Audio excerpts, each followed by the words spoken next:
Everyone, welcome to today's video. Welcome to the Gamer Dad channel. Thank you very much for tuning in. So apparently we may be facing some delays, and there's so much that's going on right now in gaming that the division right now, for me, there's some uncertainty in my mind as to how it is they're going to approach things. Now, the content that they promised, they still are in a place where they have to bring that content out. Unless they decide that they're going to cancel it, then they're going to cancel it at that point. But until they make the announcement saying, hey, we cannot bring this content for you, then at that point I'll say, okay, then we get no content, because all I have to do is just hold them to whatever it is that they say. I can't force content out of them. We can't do it as a collective community. Even if we go ahead and we say, we cannot allow for this to stand, we have to hold them accountable to this.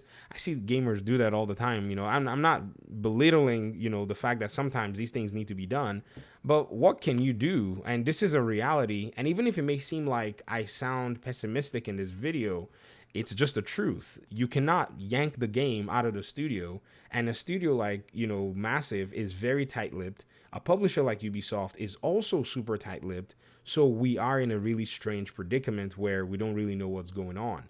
Now, other publishers and other studios are actually not as tight-lipped as Ubisoft Massive. An example is the publisher and developer of, the Star Wars Jedi Fallen Order. The moment after they released the first Jedi Fallen Order game, most of the developers were already, putting themselves, their bios on Twitter saying that they were on the Jedi team. So it wasn't really a secret that they were actually working on a sequel.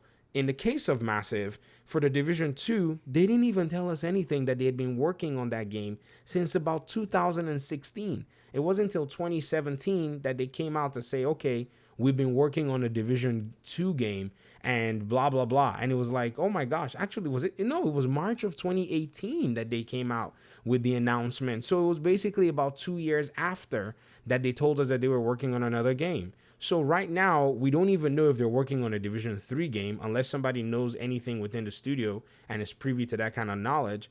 And the only thing that we know about is we know of an Avatar game and we know of a Star Wars game, which, if you remember, in 2017 or so, they announced that they were working on an Avatar game even before they announced that they were working on a Division 2 game. So the Division 2 has always been one of their closest secrets.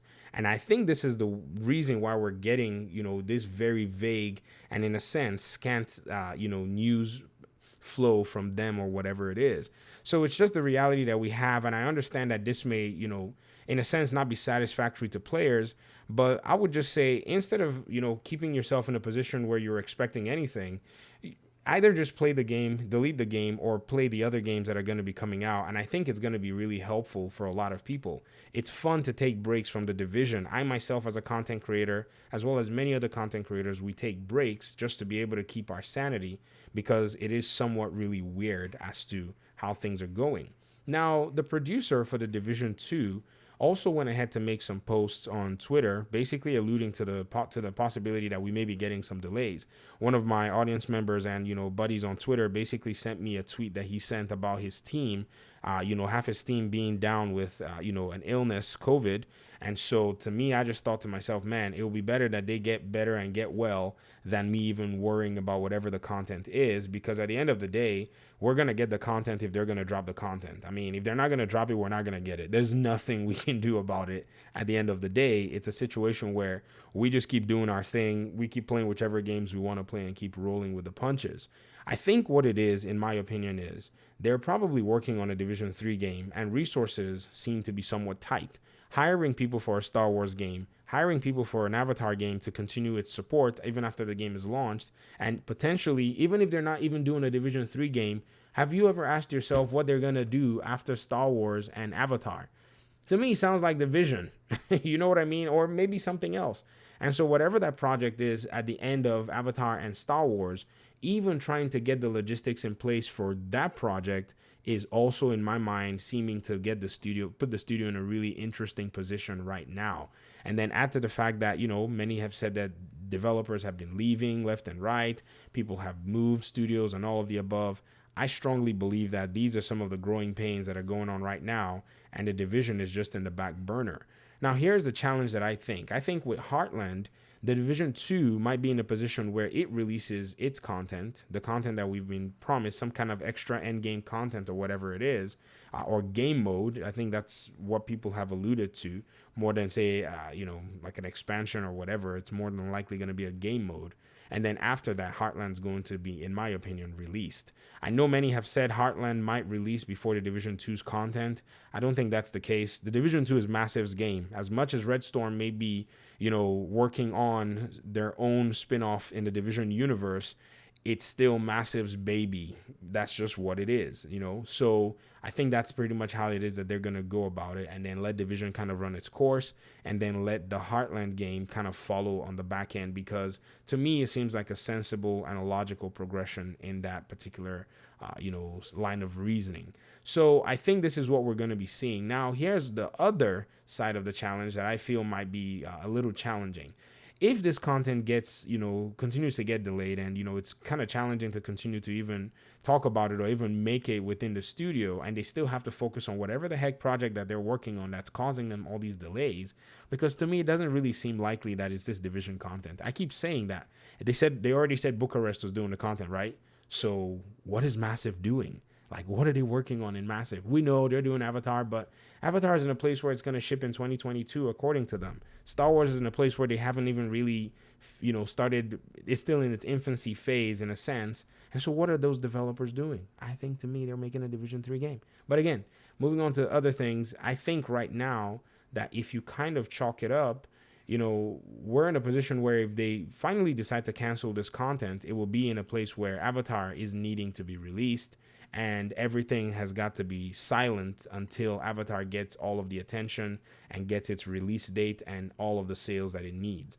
But that is also slightly unlikely, because Avatar is a current gen PS5, Xbox Series game, and so that's where the challenge will be. I strongly believe that Avatar is in a strong place right now, but the sales and the forecast may not necessarily be favorable, because the new generation of consoles are still not necessarily as available as they could be on both fronts. Series X's are fine. It's available for people to get. Series S's are also available for people to get. They're all over the place, and not necessarily all over the place for scalpers. In fact, if you want a Series X, just reach out to Microsoft and sign up for an email, and they'll email you saying that there's availability, or you get like a potential to be able to get one within 30 days. In fact, I've received 3 of those emails, and I bought one for a friend that, basically needed one.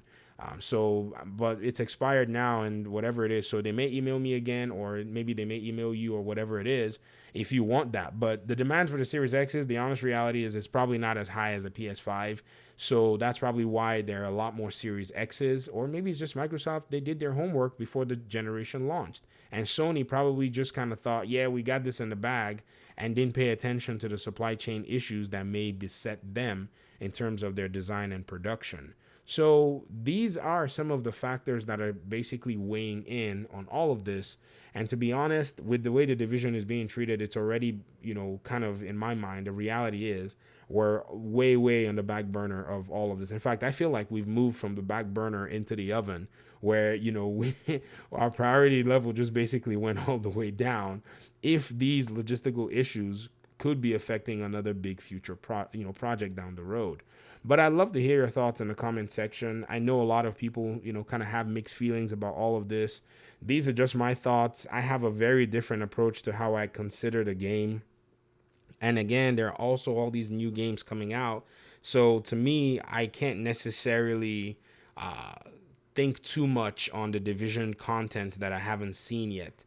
I just have to take the word of whatever it is that they've said, and tell you that what they've said, they understand that they have to meet up to what they've said, because it's actually, hanging on exactly what it is that they're trying to do for their studio, which is basically be successful. And if they don't drop the content, they're going to harm their chances of, being successful in other games. So if you can actually think about that, that is the only thing that holds them accountable. The fact that they want to actually get that bag. And I think that's pretty much all you got to hang on. If they really want to make money, if they want to earn money, then I think they're going to basically fulfill their promise to their community, as they've said. But like I said, talk to me in the comment section. Hopefully, we'll talk in another video. I appreciate you guys for watching this one. Peace out.